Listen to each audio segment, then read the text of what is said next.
चील भाई, मुझ पर थोड़ा रहम करो। यहाँ से कुछ ही दूरी पर मेरे बच्चे भूखे प्यासे बैठे हैं। वो मेरा इंतजार कर रहे होंगे। मुझे एक बार उन्हें देखकर आने दो। मैं उन्हें भोजन देकर वापस आ जाऊंगी। प्लीज चील भाई, मेरा विश्वास करो, फिर आप मुझे खा लेना। ठीक है चिड़िया, तो फिर तुम चली जाओ, लेकिन जल्दी वापस आना। मैं तुम्हारा यहीं इंतजार कर रहा हूँ। कश्मीर के एक जंगल में दो पति पत्नी रहा करते थे। कुछ दिनों बाद रानू चिड़िया 2 अंडे देती है। तब उनमें से 2 प्यारी प्यारी बेटी निकलती हैं, जिन्हें देखकर टुन्नू चिढ़ा नाराज हो जाता है और वह अपनी पत्नी से कहता है, अब इन बेटियों को बहुत सारा दहेज देना पड़ेगा और एक दिन ये अपने ससुराल चली जाएंगी। फिर बुढ़ापे में मेरा क्या होगा? अरे आप नाराज क्यों होते हो? अगली बार हमारे घर में बेटा आ जाएगा। देखो तो हमारी ये दोनों बेटियां कितनी प्यारी हैं। आप इन बेटियों को एक बार गले से तो लगा लो। लेकिन टुन्नू को तो बेटा ही चाहिए था। वो घर से बाहर चला जाता है। कुछ महीने बाद रानो चिड़िया फिर से एक अंडा देती है। पता नहीं इस बार अंडे से बाहर बेटा आएगा या फिर बेटी। हे भगवान, इस बार मुझे बेटा ही देना। मेरी विनती सुन लेना भगवान। रानो को इसी की चिंता सताने लगती है और वो काफी कमजोर पड़ गई और बीमार भी पड़ गई। जब इस बात का पता उसकी सहेलियों को चलता है तो वो उससे मिलने उसके घर आती हैं। रानो, ये तूने अपनी क्या हालत बना रखी है और तेरी बेटियां भी बहुत कमजोर हैं। किस बात की चिंता सता रही है तुझे? मैं तुम्हें क्या बताऊं कि मुझे किस बात की चिंता सता रही है। 2 बेटियों की वजह से तुम्हारे जीजा जी मुझसे बहुत नाराज हैं। बस मुझे यही चिंता सता रही है कि कहीं अगर इस अंडे से भी चिड़िया बाहर आ गई तो मेरा और मेरी बेटियों का क्या होगा? हम कहाँ जाएंगे? और मेरे पति ने तो कह दिया है कि इस बार तो वो दूसरी शादी कर लेंगे। रानो, ऐसा कुछ भी नहीं होगा। तू चिंता मत कर, हम जीजा जी को समझाएंगे। तू अपना और अपनी इन बच्चियों का अच्छे से ध्यान रखो।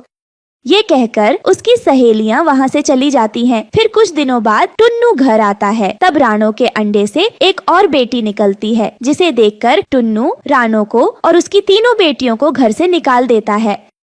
हे भगवान, अब मैं इन 3 बेटियों को लेकर कहाँ जाऊंगी? मेरा तो कोई ठिकाना भी नहीं है और ना ही मेरा इस दुनिया में कोई है। हे भगवान, अगर सब अपनी बेटियों से नफरत करते हैं तो आपने इन बेटियों को बनाया ही क्यों है? क्या हर बेटी को ऐसी मुसीबत झेलनी पड़ती है? अगर आज मेरे माता पिता ने मुझे पढ़ाया होता तो मुझे यह दिन नहीं देखना पड़ता। लेकिन मैं अपनी बेटियों को पढ़ाऊंगी ताकि उन्हें भी मेरी तरह दुख ना झेलने पड़े। रानो चिड़िया अपनी 3 बेटियों को लेकर खुले आसमान के नीचे एक पेड़ पर कच्चा मिट्टी का घोंसला बनाकर रहने लगती है। तभी अचानक से वहाँ 2 बादल आ जाते हैं और जोर से बारिश करने लगते हैं, जिसकी वजह से रानो चिड़िया मिट्टी का घोंसला पानी में ढह जाता है। हे ऊपर वाले, ये तूने क्या किया? इतनी मुश्किल से मैंने ये घर बनाया था, वो भी तूने मुझसे छीन लिया। ये सब देखकर बबलू बादल को बुरा लगता है और वो अपने दोस्त कालू बादल से कहता है, अरे यार कालू, हमारी वजह से वो नन्ही चिड़िया और उसके बच्चे बेघर हो गए। देखना कैसे बारिश की वजह से उसका मिट्टी का घोंसला बह गया। अरे यार बबलू, इसमें हमारी क्या गलती? हमारा काम तो बरसात करना है। इन पक्षियों को ही अपना घोंसला पहले से मजबूत बनाना चाहिए। चल अब यहाँ से, हमें कहीं और जाकर भी बरसना है। वहीं बेबस रानो चिड़िया अपने बच्चों से कहती है, बच्चों, तुम तीनों यही पेड़ की डाल पर मेरा इंतजार करो। मैं अभी तुम्हारे लिए भोजन और घोंसले का इंतजाम करती हूँ। फिर रानो घोंसले बनाने के लिए तिनके ढूंढने लगती है। तभी कुछ दूरी पर उसे जमीन पर थोड़ा भोजन दिखाई देता है। जैसे ही वो भोजन के पास आती है, तभी पीछे से एक चील आकर रानो पर हमला कर देता है, जिसमें रानो बहुत घायल हो जाती है। चील भाई, मुझ पर थोड़ा रहम करो। यहाँ से कुछ ही दूरी पर मेरे बच्चे भूखे प्यासे बैठे हैं। वो मेरा इंतजार कर रहे होंगे। मुझे एक बार उन्हें देखकर आने दो। मैं उन्हें भोजन देकर वापस आ जाऊंगी। प्लीज चील भाई, मेरा विश्वास करो, फिर आप मुझे खा लेना। ठीक है, यही बात है तो तू जा। मैं तुझे थोड़ी देर के लिए आजाद कर रहा हूँ, पर जल्दी आना अपने बच्चों को भोजन देकर। मैं तब तक यहाँ तेरा इंतजार करता हूँ। और याद रखना, अगर तू वापस नहीं आई तो मैं तेरे बच्चों को भी खा जाऊंगा। फिर रानो चिड़िया जल्दी से अपने बच्चों को भोजन देने चली जाती है। तभी उसे रास्ते में बबलू बादल मिलता है। वो उससे पूछता है, क्या हुआ चिड़िया, तुम इतनी जल्दी में कहाँ जा रही हो और तुम्हारी ये हालत किसने की? बताओ मुझे। बादल भैया, मैं आपको क्या बताऊं, मेरे पति ने मुझे मेरी तीनों बेटियों के साथ घर बाहर निकाल दिया। मैंने बड़ी मुश्किल से अपने लिए जैसे तैसे करके एक मिट्टी का कच्चा घोंसला बनाया, पर वो भी तेज बारिश में बह गया। मैं अपने बच्चों को पेड़ की डाल पर छोड़कर नया घर बनाने के लिए तिनके लेने गई थी, तभी उस दुष्ट चील ने मुझ पर हमला कर दिया। अब भी मैं उस चील से कुछ समय की मोहलत लेकर अपने बच्चों को ये भोजन देने और उनसे अलविदा कहने जा रही थी। ये सब सुनकर बबलू बादल बहुत दुखी होता है। रानो बहन, मुझे माफ करना, मेरी वजह से तुम्हारा वो मिट्टी का घर बह गया। मुझे बिल्कुल भी पता नहीं था कि उस कच्चे घर में तुम अपने बच्चों के साथ रह रही हो, वरना मैं वहाँ कभी बारिश नहीं करता। लेकिन तुम परेशान मत हो, मैं सब कुछ ठीक कर दूंगा। रानो, मैं तुम्हें रहने के लिए एक जादुई फलों का घर दूंगा, जिसमें तुम अपनी तीनों बेटियों के साथ आराम से रह सकोगी। ये कहकर बादल रानो चिड़िया को जादुई फलों का घर देता है, जिसे देखकर रानो चिड़िया बहुत खुश होती है। वो घर तरह तरह के फलों से मिलकर बना होता है। बादल भैया, आपका बहुत बहुत शुक्रिया जो आपने हमें ये जादुई फलों का घर दिया। मैं आपका ये एहसान कभी नहीं चुका पाऊंगी। फिर बादल वहाँ से चला जाता है और रानो चिड़िया अपनी तीनों बेटियों के साथ बादल के दिए हुए जादुई फलों के घर में रहने लगी। वहीं दूसरी तरफ चील जंगल में रानो का इंतजार करते हुए थक गया और गुस्से में उसे ढूंढने के लिए निकल गया। इस चिड़िया ने मुझे धोखा देकर अच्छा नहीं किया। अब मैं इसे और इसके बच्चों को भी जिंदा नहीं छोड़ूंगा। थोड़ी दूर चलते ही चील को एक फलों का घर दिखाई देता है। अच्छा, मुझे लगता है इसी घर में वो चिड़िया रहती है। अब मैं उसे बिल्कुल भी छोड़ूंगा नहीं। ए चिड़िया, मैं जानता हूँ तू इसी फलों के घर में रहती है, इसलिए अच्छा रहेगा तू खुद घर से बाहर निकला, वरना मैं तेरा घर तोड़ दूंगा। चील, तुम यहाँ से चले जाओ, मैं इस घर से बाहर नहीं आऊंगी। अच्छा, तो तू ऐसे नहीं मानेगी। रुक, मैं तेरे घर को ही तोड़ दूंगा। ये कहकर चील रानो चिड़िया के जादुई फलों के घर को तोड़ने की कोशिश करता है, लेकिन तभी उसे एक जोर का झटका लगता है, जिसकी वजह से वो जमीन पर जा गिरता है। अरे अरे ये क्या, अरे मर गया रे, अरे भागो यहाँ से। ये कहकर वो चील डर के मारे वहाँ से भाग जाता है। फिर इस तरह से रानो चिड़िया बादल के दिए हुए जादुई फलों के घर में अपनी तीनों बेटियों के साथ खुशी खुशी रहने लगती है। दोस्तों, आपको हमारी आज की कहानी कैसी लगी? हमारी कहानी को लाइक करें, कमेंट करके अपनी राय हमें दें। आपके कमेंट और लाइक हमारे हौसले को बढ़ाते हैं। अगर आप हमारे चैनल पर नए आए हैं तो हमारे चैनल को सब्सक्राइब करना ना भूले। आपका धन्यवाद।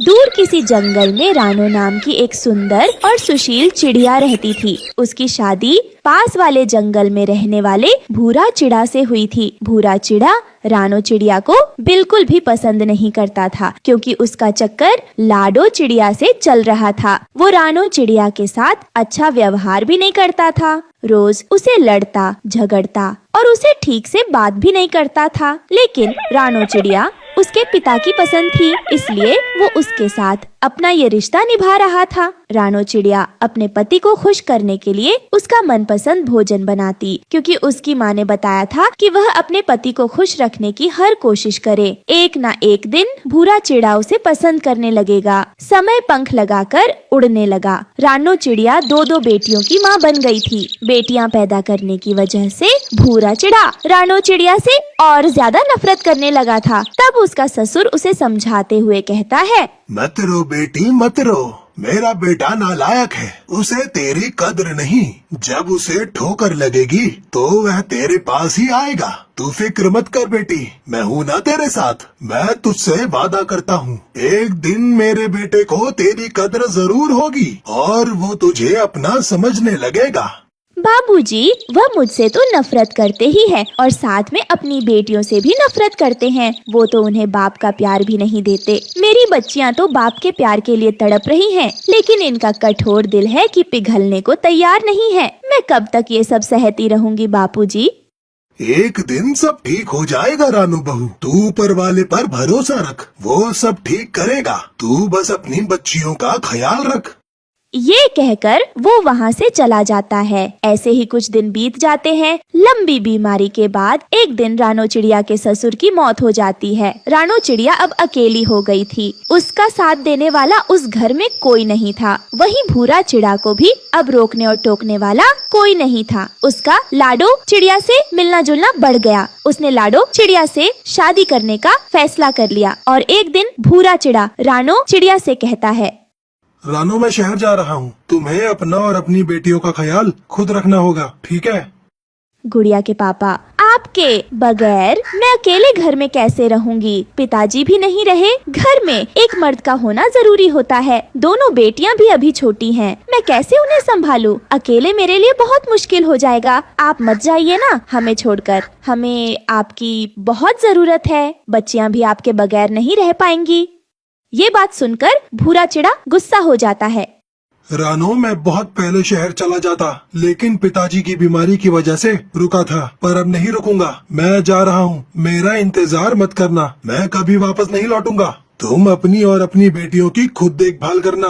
मुझसे बिल्कुल भी उम्मीद मत लगाना, समझी तुम? मेरी कोई जिम्मेदारी नहीं है तेरी इन बेटियों को पालने की। वैसे भी ये दोनों मेरे ऊपर बोझ है, बोझ। ये कहकर भूरा चिड़ा अपनी पत्नी रानो चिड़िया और बेटियों को रोता बिलखता छोड़कर वहाँ से चला जाता है। वहीं जंगल के मोड़ पर लाडो चिड़िया भूरा चिड़ा का इंतजार कर रही थी। भूरा चिड़ा वहाँ आ जाता है। आ गए भूरा जी, कब से मैं आपका इंतजार कर रही थी। आपने इतनी देर क्यों कर दी? वैसे भी आप जानते हैं यहाँ पर कितनी धूप हो रही थी। मुझसे ऐसे इंतजार नहीं होता है। चलो जल्दी चले, आखिरी बस भी जाने ही वाली है। हाँ हाँ लाडो चलो, मुझे माफ कर दो। रानो चिड़िया की वजह से मुझे आने में देरी हो गई।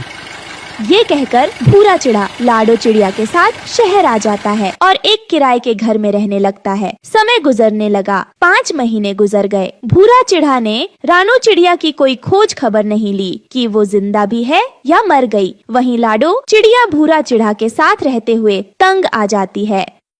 भूरा जी, आपसे शादी करके मेरी जिंदगी बर्बाद हो गई। मैं अपने शौक पूरे नहीं कर पाती। सारा पैसा घर के किराया और राशन में चला जाता है। मुझे तो आप एक फूटी कोड़ी भी नहीं दे रहे हैं। इस तरह मैं आपके साथ नहीं रह सकती। मेरी बात माने, आप अपना पुराना घर बेचकर शहर में नया घर ले लो। कम से कम घर का किराया तो बचेगा और मेरी सारी परेशानी दूर भी हो जाएगी। ये तुम क्या कर रही हो लाडो? तुम्हें तो पता है उस घर में मेरी पत्नी और बच्चे रहते हैं। मैं कैसे वो घर बेच दूं? नहीं नहीं, मैं ये नहीं करूँगा। मुझे माफ कर दो लाडो। ये गलत हो जाएगा रानो चिड़िया के साथ। वो बच्चों को लेकर कहाँ जाएगी? ये सुनकर तो लाडो चिड़िया गुस्से से तिल मिला जाती है। तो आप भी सुन लो भूरा जी, अगर आप नया घर मुझे खरीद कर नहीं दोगे तो मैं अपनी माँ के घर चली जाऊंगी। फिर अकेले रहते फिरना। हाँ नहीं तो? ना लाडो ना, ऐसा मत करना। मुझे छोड़कर मत जाना। तुम्हारे बिना मैं मर जाऊंगा। तुम जानती हो मैं तुम्हें कितना प्यार करता हूँ। जैसा तुम कहोगी मैं वैसा ही करूँगा। ठीक है भूरा चिड़ा, मैं नहीं जाऊंगी, लेकिन इसके लिए तुम्हें मेरी बात माननी होगी। फिर भूरा चिड़ा घर बेचने के लिए लाडो चिड़िया के साथ गांव आता है। वह घर का दरवाजा खटखटाता है। रानो चिड़िया अपने पति को देखकर बहुत खुश होती है और उससे कहती है, आप आ गए जी। मुझे पता था आप एक ना एक दिन जरूर घर वापस आओगे। आप नहीं जानते मैंने आपका कितना इंतजार किया। रोजाना बच्चे आपके बारे में पूछते थे। पता है मैंने उन्हें कितनी मुश्किल से समझाया, लेकिन आपको यहाँ देखकर आज मैं बहुत खुश हूँ। तभी रानो चिड़िया ने लाडो को देखा तो उसने अपने पति से पूछा, सुनिए जी, यह चिड़िया कौन है और यहाँ पर ये क्या कर रही है? ये तेरी सौतन है। मैंने दूसरी शादी कर ली है। मैं ये घर बेचकर शहर में नया घर लूंगा, इसलिए तो मैं गांव आया हूँ। ये सुनकर तो रानो चिड़िया के पैरों तले जमीन निकल जाती है। सुनिए जी, मैं ये घर छोड़कर नहीं जाने वाली। इस घर में मैं ब्याह करके आई थी। अब मेरी अर्थी ही यहाँ से जाएगी। हाँ रानो, मैं भी देखती हूँ तू कैसे नहीं जाती है घर छोड़कर। यह घर मेरे पति का है और मैं उनकी पत्नी हूँ। तेरा इस घर पर कोई हक नहीं। भूरा जी, अभी इसे घर से निकाल बाहर करो, नहीं तो मैं अपने मायके चली जाऊंगी। चल निकल मेरे घर से। इस घर से तेरा कोई रिश्ता नहीं मुझसे। भूरा चिढ़ा मार मार कर रानो और उसकी बेटियों को घर से निकाल देता है। रानो चिड़िया उससे मिन्नतें करती है, लेकिन वो उसकी एक नहीं सुनता। तभी अचानक जंगल में बहुत तेज बारिश हो जाती है और रानो चिड़िया अपने बच्चों के साथ जंगल में चली जाती है और बारिश में भीगने लगती है। तभी उसे वहाँ कुछ बांस पड़े दिखाई देते हैं। बच्चों, तुम घबराओ नहीं, मैं हूँ ना, मैं तुम लोगों को कुछ होने नहीं दूंगी। क्या हुआ अगर तुम्हारे पापा ने हमें घर से बाहर निकाल दिया तो मैं अपने बच्चों के लिए अपने हाथों से बांस का घर बनाऊंगी। ये कहकर वो एक पेड़ पर बांस का घर बनाकर रहने लगती है। इस तरह 1 साल बीत गया। एक दिन गोरी रानो के पास आती है। अरे गोरी बहन, कैसे आना हुआ? रानो बहन, बात ही कुछ ऐसी थी, मुझे आना पड़ा। मैं शहर गई थी, वहाँ देखा भूरा चिड़ा जिंदगी और मौत से जूझ रहा है। उसे गंभीर बीमारी लग गई है।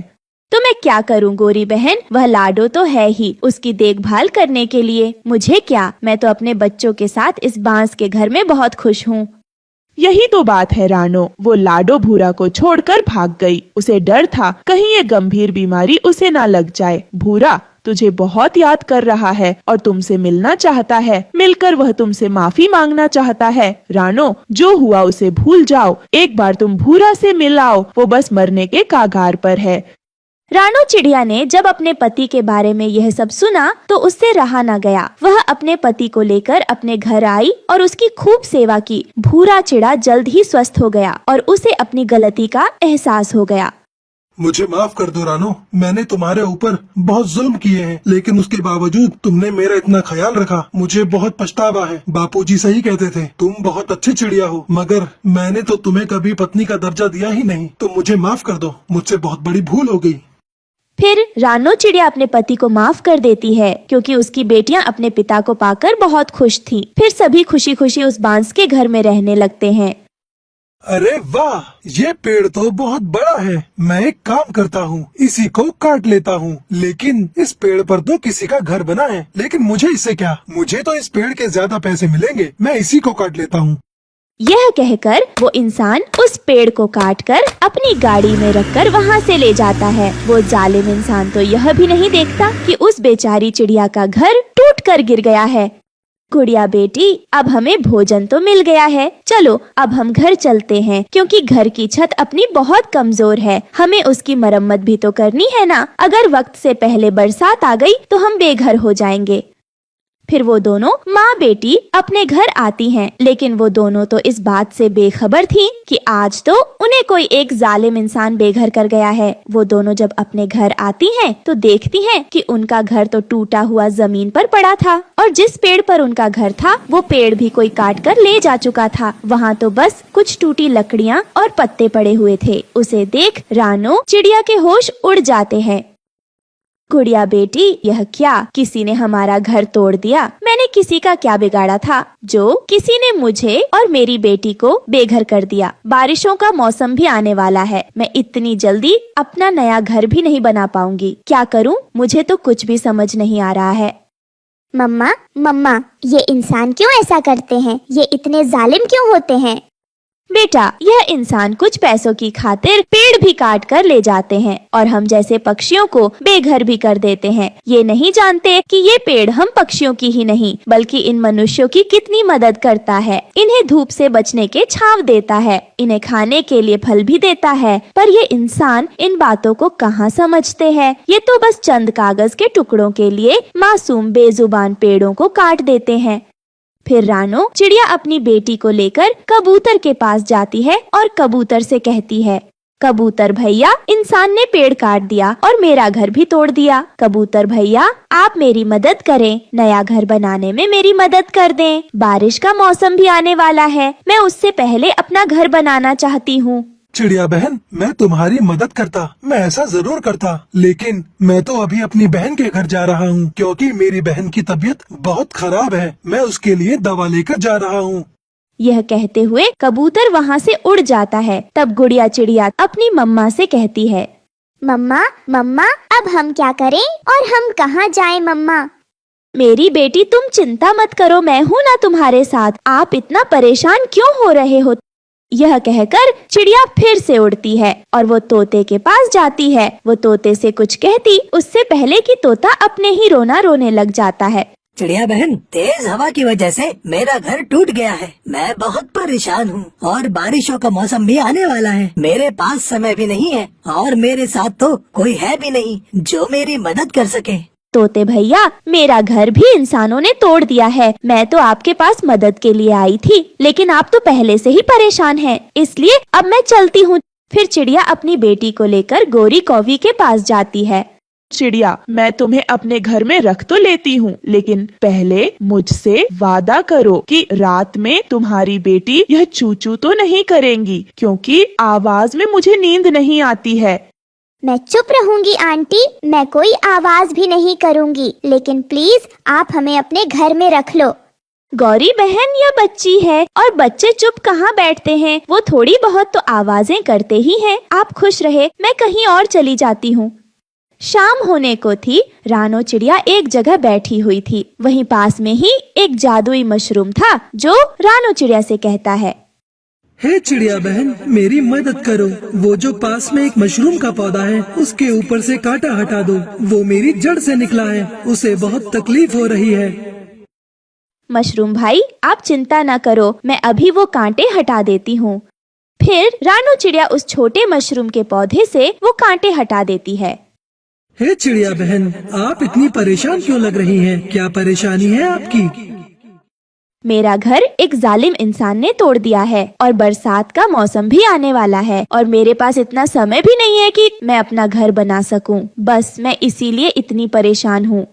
चिड़िया, आप चिंता न करें। आप थोड़ा सा आगे जाओगी, वहाँ एक पेड़ के पीछे इंसानों की एक पुरानी रेलगाड़ी का डिब्बा खड़ा है, जो कि अब इंसानों के काम का नहीं है। आप उसमें जाकर रह सकती हो। वो बहुत मजबूत है और आपको बारिश से बचाएगा। मशरूम भाई, ट्रेन का घर, लेकिन ये कैसे हो सकता है? चिड़िया बहन, आप वहाँ जाओ। वो ट्रेन का डिब्बा मेरा दोस्त है। आप जाकर बोलना, खुल जा सिम सिम। वो ये सुनते ही अपना दरवाजा तुम्हारे लिए खोल देगा। मम्मा मम्मा, चलो ना जादुई ट्रेन घर में, बारिश भी अब कभी भी बरस सकती है। फिर वो दोनों माँ बेटी पुरानी ट्रेन के डिब्बे के पास जाकर कहती है, खुल जा सिम सिम। तभी वो ट्रेन घर अपना दरवाजा खोल देता है और वो दोनों अंदर जाकर देखते हैं तो वहाँ खाने पीने और गरम घोंसला सारी चीजें रखी होती हैं। मम्मा वाह, यहाँ तो सब चीजें हैं। मम्मा वो देखो, फ्रिज जिसमें ठंडा पानी होता है। ऐसे ही कुछ दिन बीत जाते हैं। एक दिन गौरी रानो चिड़िया से मिलती है। चिड़िया, तुमने अपना नया घर कहाँ बनाया है? कहीं दिखाई नहीं देता। गौरी बहन, जिसकी कोई मदद नहीं करता उसकी मदद ऊपर वाला करता है, इसलिए मैंने एक बड़े जादुई ट्रेन में अपना घर बना लिया है। क्या चिड़िया, ट्रेन का घर देखते हैं कि तुम उस घर में कितने दिन रह पाती हो? फिर अगले दिन जंगल में तेज बारिश शुरू हो जाती है और साथ ही तेज हवा भी चलने लगती है। रानो चिड़िया अपनी बेटी के साथ सुरक्षित अपने ट्रेन के घर में बैठी हुई थी और तेज हवा की वजह से जंगल के सभी पक्षियों के घर भी टूट जाते हैं। कालू कौवा और गोरी और मिट्टू तोता तीनों परेशान एक जगह बैठे होते हैं। कालू जी, हम सब पक्षियों के घर तो टूट गए, ना जाने वो छोटी चिड़िया किस हाल में होगी। क्या गोरी, रानो चिड़िया कहाँ रहती है? मुझे तो पता ही नहीं है। तोते वो एक ट्रेन के घर में रहती है। उसने एक बड़े ट्रेन में अपना घर बना लिया है। वह अपनी बेटी के साथ उसी में रहती है। गोरी और तोते, यहाँ भीगने से तो अच्छा है हम सब चिड़िया के पास चलें और उससे मदद मांगे। वह कुछ न कुछ जरूर करेगी। फिर वो तीनों वहाँ से उड़ते हैं और रानो चिड़िया के घर के पास आ जाते हैं। पक्षियों, आप सब यहाँ कैसे? आप सब तो अपने अपने घरों में सुरक्षित थे ना? फिर मेरे घर के बाहर क्या कर रहे हो? चिड़िया बहन, क्या बताएं, बहुत बुरा हुआ। सब कुछ टूट गया। तेज हवा की वजह से हम सबके घर टूट गए। कबूतर तो अपनी बहन के घर गया हुआ है, लेकिन उसका भी घर टूट गया है और बाहर तो काफी तेज बारिश हो रही है। चिड़िया बहन, हम बारिश में भीग रहे थे, इसलिए हम आपके पास आ गए। अब आप ही हमारी कोई मदद करो। लेकिन दोस्तों, मेरा ट्रेन घर तो जादुई है, मैं आप सबकी मदद नहीं कर सकती हूँ। आप में से कोई एक मशरूम के पास जाओ और उससे मदद मांगो। फिर कालू जादुई मशरूम के पास जाता है। तुम सब मायूस ना हो, तुम सभी उस जादुई ट्रेन घर में रह सकते हो। आप तीनों एक साथ ये जादुई मंत्र बोलना। यह सुनकर तो वो तीनों बहुत खुश होते हैं और फिर तीनों एक साथ मंत्र बोलते हैं। खुल जा सिम। दरवाजा खुलते ही सभी अंदर चले जाते हैं। रानो चिड़िया, हमें माफ कर दो, क्योंकि जब आप मुसीबत में थी तो हम में से किसी ने भी आपकी मदद नहीं की, लेकिन फिर भी आपने हमारी मदद की। कालू भैया, मुझे किसी से कोई गिला शिकवा नहीं, क्योंकि मुझे विश्वास है कि नेकी कभी बेकार नहीं जाती। अगर कोई किसी की मदद नहीं करता तो ऊपर वाला उसकी मदद करता है। इसीलिए तो ऊपर वाले ने मुझे जादुई मशरूम के पेड़ से मिलाया। यह सुनकर तो रानो के दोस्त रानो से बहुत शर्मिंदा थे। इस तरह चिड़िया सभी को बचा लेती है और फिर सब मिलकर एक साथ खुशी खुशी रहने लगते हैं। दोस्तों, आपको हमारी आज की कहानी कैसी लगी? हमारी कहानी को लाइक करें, कमेंट करके अपनी राय हमें दें। आपके कमेंट और लाइक हमारे हौसले को बढ़ाते हैं। अगर आप हमारे चैनल पर नए आए हैं तो हमारे चैनल को सब्सक्राइब करना ना भूले। आपका धन्यवाद।